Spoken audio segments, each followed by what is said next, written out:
ADN Podcast. ADN Podcast. Voces con contenido.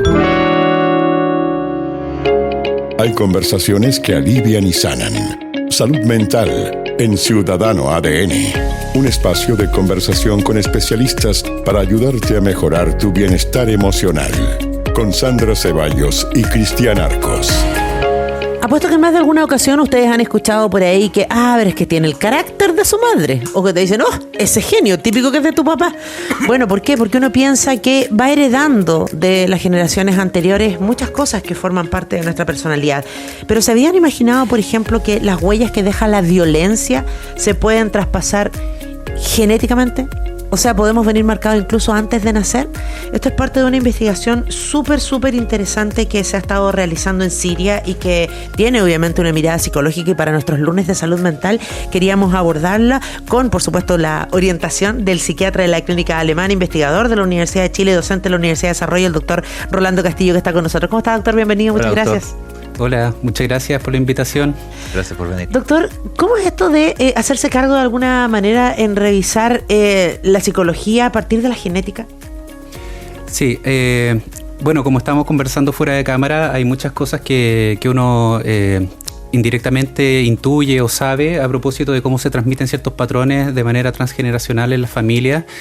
Y probablemente uno tiene más conciencia de cómo eso se da de manera cultural, en base a los factores socioeconómicos que se van heredando, o tal vez en aspectos más psicológicos del carácter o de la personalidad de las personas que nos anteceden. Pero poco se sabía hasta antes de este estudio de cómo se transmitía esto desde el punto de vista epigenético, es decir, más allá de los genes que determinan el color de nuestros ojos, el color de nuestro pelo, cómo esos genes se pueden modificar haciendo que se expresen en mayor o menor cuantía ciertas conductas o caracteres, y en este caso en particular en relación a la violencia.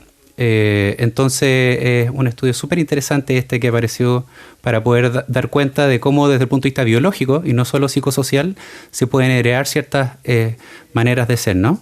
El heredar, digamos, esas maneras de ser es un componente. No estamos hablando de una situación que sea, no sé, irreversible, por ejemplo. Como si alguien viene con una madre violento, significa que tú lo vas a hacer necesariamente, ¿no? O sea, yo creo que efectivamente uno tiende a operar más bien por el modo por default, y en la medida que uno no concientiza estas cosas que uno obviamente va heredando en el tiempo, es altamente probable de que uno pueda ir repitiendo patrones y desde ese punto de vista perpetuando las diferentes conductas, pero en la medida que uno va tomando conciencia de aquellas cosas que se van heredando, de nuevo desde el punto de vista biológico, psicológico o psicosocial, particularmente cuando son traumáticas, ¿no? Existe la posibilidad de poder cambiar. Ahora, esto es una manera, por así decirlo, negativa de ver el aspecto, pero también hay muchos investigadores que se fijan en el lado positivo, es decir, investigan cuáles son los factores de resiliencia en aquellas personas que estuvieron expuestas a traumas y que de alguna manera lograron sobrellevarlos de una manera elegante y de una u otra forma transmitir esto a las generaciones siguientes. Es decir, están ambos lados de la moneda. Uh-huh. Ahora, este estudio del que hablamos particularmente se realizó en familias sirias que habían sido, de alguna manera, se desplazaron, ¿no? Por toda la violencia que se da en su país.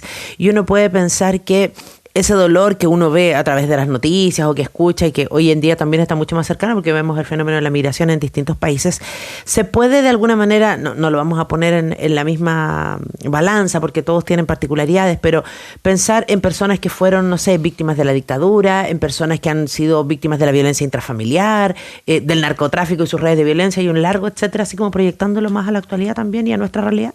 Sí, bueno, hay muchos paradigmas de estudio de la violencia transgeneracional. Uno efectivamente de los conflictos cívico-militares y políticos que se han dado a lo largo de la historia en diferentes países, y es ahí donde se asienta este estudio para poder entender cuáles son los factores biológicos que están atrás, más allá de lo psicosocial, como conversamos, pero también hay paradigmas de traspaso de estos traumas intergeneracionales desde el punto de vista del trauma relacional, ¿no? De cómo las dinámicas tóxicas que se pueden dar en ciertas familias pueden transmitirse a las generaciones futuras, más allá de que hayan tenido tal vez un ambiente psicosocial e histórico puntual que haya sido favorable, ¿no? Claro, pensaba en el caso al revés, doctor, ¿no? En personas que han logrado dar esa vuelta, ¿no? De estar en entornos complicados, de crianzas complicadas, de entornos cercanos, pero también, no sé, barrio, colegio y todo, y logran darle una vuelta respecto a también hacer ese ejercicio y quizás hacerlo desde la oposición, ¿no? Bueno, sí, yo creo que eso es lo más bonito y esperanzador de este tipo de estudios, porque da cuenta de que siempre hay una esperanza de cambio, de mejora y de resiliencia, lo cual también explica, a mí me gusta mucho verlo de esta manera, el por qué el ser humano lleva tantos años sobre la Tierra, porque de alguna manera he sido capaz de resolver, resistir y progresar más allá de la adversidad. Y cómo esas cosas van quedando impregnadas en la cultura, en la psicología y como muestra este estudio, en la epigenética, ¿no? Estamos conversando con el doctor Rolando Castillo, psiquiatra de la Clínica Alemana, investigador de la Universidad de Chile, docente también de la Universidad del Desarrollo. Doctor, pero aquí uno va a pensar seguramente, si nos está escuchando, ya, o sea, ahora no solo me toca hacer cargo de mis traumas, sino que de los traumas que traigo en la mochila a propósito de mi antepasado. Bueno, sí, efectivamente. Un poco sí. Efectivamente uno tiene, si es que quiere, esto obviamente uno tiene por qué ser en cada caso así, si es que uno quiere, puede efectivamente tratar de trabajar y de incidir en este tipo de traumas. Y acá quiero ser muy claro, el tratamiento no pasa por un medicamento mágico, claro. Pasa por obviamente un trabajo psicoterapéutico en los estilos de apego, en los estilos de las dinámicas familiares, o eventualmente en cuestiones más bien comunitarias o psicosociales a nivel político o gubernamental, que son las que ayudan a hacer mejorar a las personas a través de las diferentes cosas que se pueden hacer a esos niveles, pero no hay remedio. Pero efectivamente, si es que uno quiere hacer las cosas diferentes, uno puede trabajarlas y progresar sobre el modo por defecto, ¿no? Ay, qué interesante además esa mirada en la que estamos involucrados todos, ¿no? Desde las políticas sociales y ya hasta nuestro metro cuadrado, tal vez partir uno, pero también después ir involucrando a la familia, ¿no? Ir a esas terapias familiares que se hacen, que muchas veces uno las relaciona como que, ay, no va a terapia familiar porque se está separando, pero no, o sea, son súper amplias. Efectivamente, las terapias familiares no solamente sirven para resolver el conflicto agudo, sino que también pueden darse para este tipo de caso particular como una ayuda para conflictos más bien históricos o heredados, ¿no? Se puede ayudar a trabajar eso en ese tipo de terapia. Uh-huh. Claro, porque hay cuando hablamos de pronto de información como genética, uno que no sabe mucho, ¿no? De repente lo trata o lo vincula con algo que es como irreversible, digamos, como Ajá. que soy así y eso no me va a cambiar. Y está demostrado que los entornos, las dinámicas y todo eso son elementos muchísimo más potentes a la hora de una conducta y de un desarrollo, ¿no? Efectivamente, hay muchas cosas que si es que uno no las ve, obviamente no las puede cambiar, pero una vez instalada la voluntad de cambio con el trabajo, porque esto no es fácil, se puede hacer un cambio.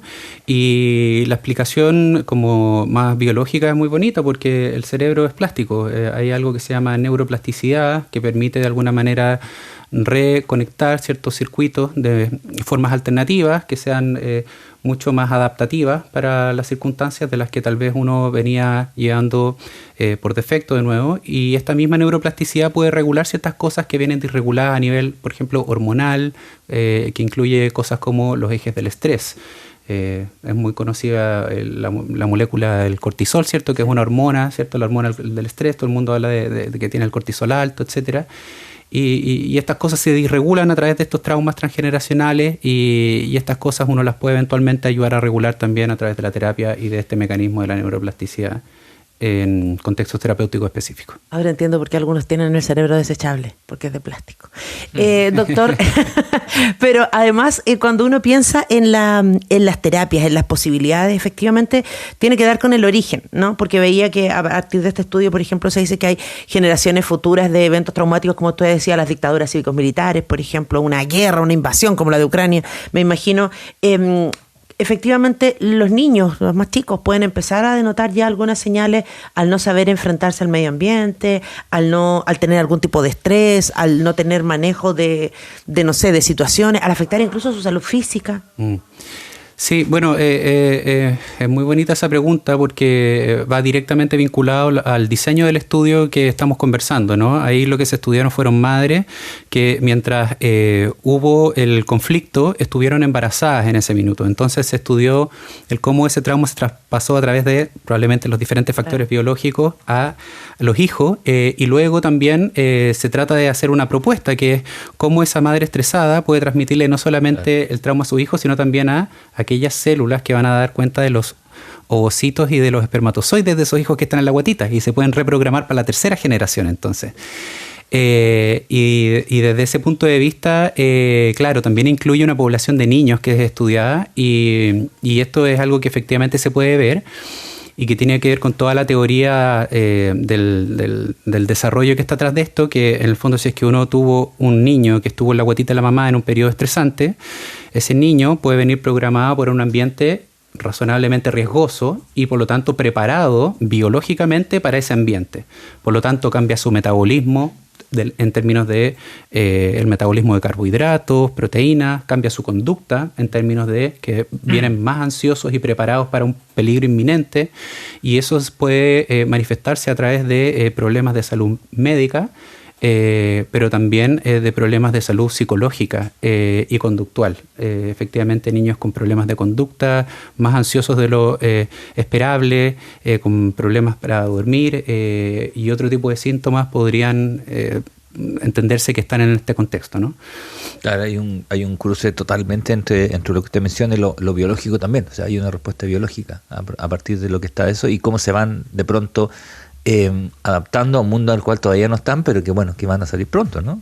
Exacto, y esto explica cosas que uno podría decir que van más allá del ambiente, ¿no? Por ejemplo, en este mismo tipo de paradigmas donde han habido conflictos civiles, militares muy graves, pasa que a veces las familias se desmembran y claro, hay niños que quedan bajo cuidado de las mismas familias, que heredan la cultura, el trauma y toda la narrativa, pero hay niños que de repente son adoptados, ¿cierto? Y salen del ambiente, pero aún así tienen ciertos rasgos, ¿cierto?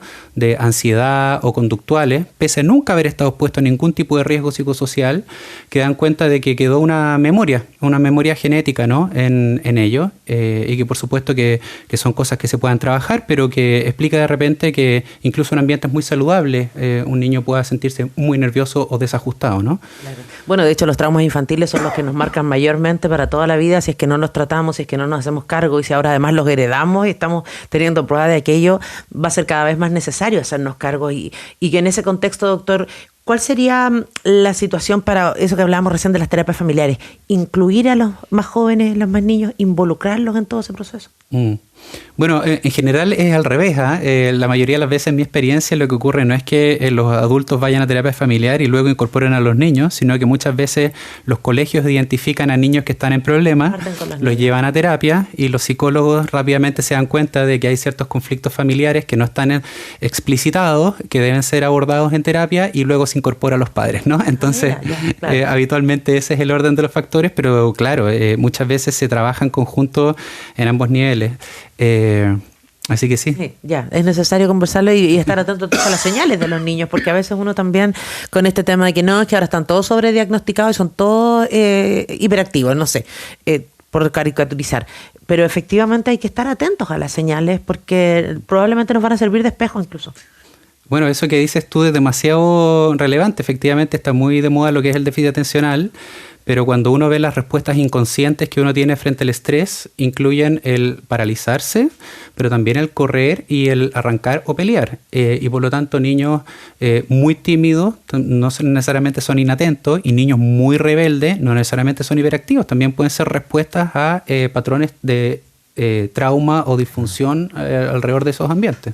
Cuando los ambientes, me imagino que, lo pregunto igual, ¿no? Pero cuando el ambiente efectivamente es plácido, es benévolo, es maduro, digamos coherente, no sé, ¿también hay una respuesta bastante más proclive a eso, ¿no? con los niños? ¿O también ahí otra vez el entorno es demasiado relevante? ¿Te refieres a una respuesta más proclive a eso? A que efectivamente su respuesta esté mucho más adaptado a lo que viene, digamos. Sí, ¿no? Por supuesto. Bueno, desde el punto de vista con ese vínculo que usted decía biológico en la respuesta anterior. Sí, por supuesto que sí. Bueno, efectivamente un ambiente saludable puede ayudar a resolver parte de lo que dejó el ambiente tóxico en el cual estuvo la generación anterior o la misma generación que se está evaluando. Sin prejuicio de lo anterior, se sabe que entre más temprano sea el trauma que se genera en la vida de las personas, probablemente va a ser más inflexible y difícil de trabajar. Ahí un poco vuelvo a lo que decía Sandra, que cuando, por ejemplo, un niño se expone a un trauma, no es lo mismo que un adulto se transforma. Se exponga a un trauma, claro. Y no es lo mismo que este adulto se exponga a un trauma y eventualmente lo pueda trabajar. ¿Qué pasa, por ejemplo, con esas madres que estuvieron embarazadas en medio del conflicto y cómo ese niño, incluso antes de nacer, estuvo expuesto a grandes cantidades de cortisol y cómo eso pudo haber modificado también su genética? Lo cual, de nuevo, no lo hace imposible de trabajar, pero sin duda que uno sabe que entre más temprano sea la injuria, más difícil es la corrección. Pero eso también nos llama a tener una segunda mirada aún más responsable, diría yo, de la paternidad en general, porque a veces estamos muy con el boom de la paternidad respetuosa, me refiero a padres y madres, respetuosos, ¿no? Con los niños, a estar muy atentos, a conversar con ellos y todo, pero en el fondo es a qué exponemos a los niños, porque también se ha conversado mucho, por ejemplo, el tema de las pantallas, no solamente de los dispositivos móviles, sino que también a veces los televisores, las noticias, y no sé, cuando hay una tragedia, un terremoto, lo que sea, asesinatos en serie, y los niños ahí mirando todo ese tipo de cosas, para recordar que también hay un horario de protección al menor, por ejemplo, ¿no? Sí, claro. Bueno, lo que tú dices es bien interesante porque actualmente está muy claro que uno no solamente puede quedar traumado por el hecho de haber estado expuesto a un trauma, sino también a través de la exposición indirecta al trauma, a través de los medios o de la narrativa de los mismos familiares. Uno puede generar una respuesta de protección frente a eso, ¿no? Efectivamente es así. Y yo creo que también hay una segunda reflexión atrás de lo que tú dices, que es en el fondo el ser capaz de aquilatar como sociedad lo que significa un conflicto económico, cívico, militar, porque en el fondo no es solamente la sociedad que está experimentando el problema es el que va a quedar con secuelas, sino que van a ser probablemente varias generaciones en las cuales va a haber que reparar algo que se rompió, ¿no?